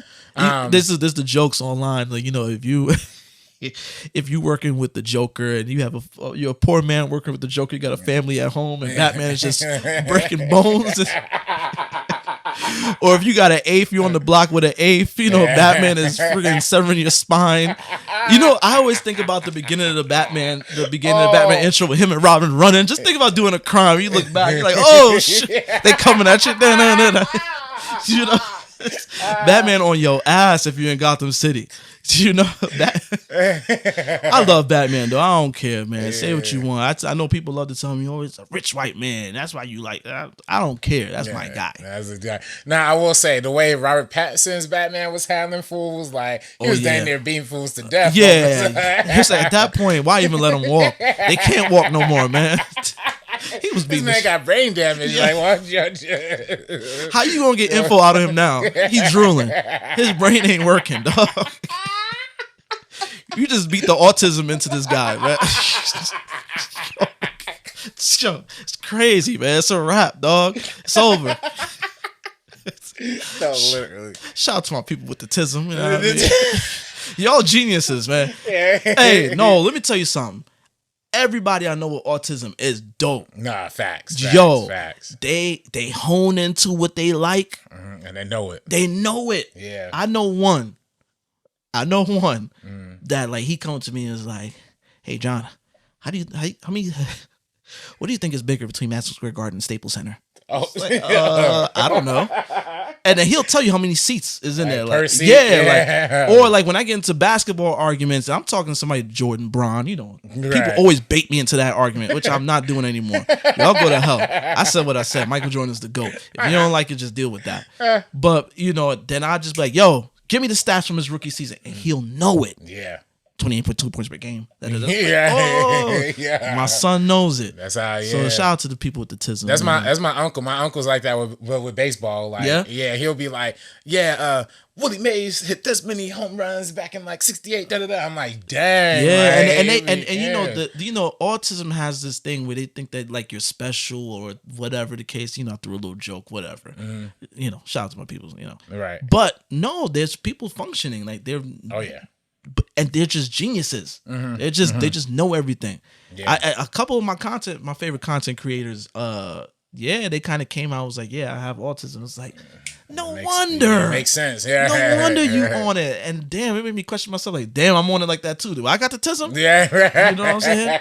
I'll be on my Rain Man stuff with you. I told you the last episode when I seen the sister that got killed by the police. I saw her birthday. I just immediately went to movie release date. I was like, I know this came out that day. Damn. Yeah. Do I got it too? You might got it too. Hey.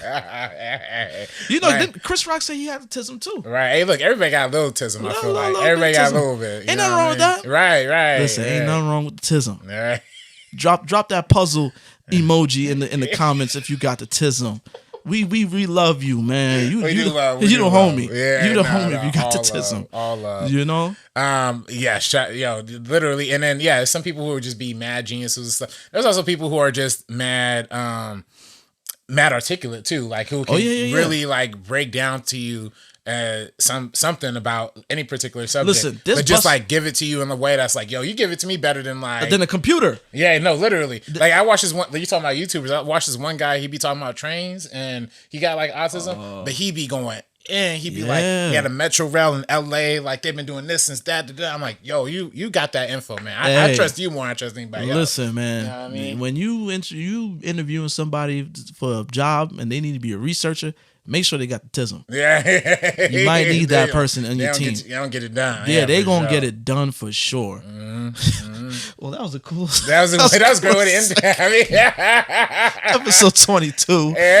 Shout out to episode 22. Shout out to the tism. Shout out to Marvel. Shout out to Batman. Shout out to superheroes, man.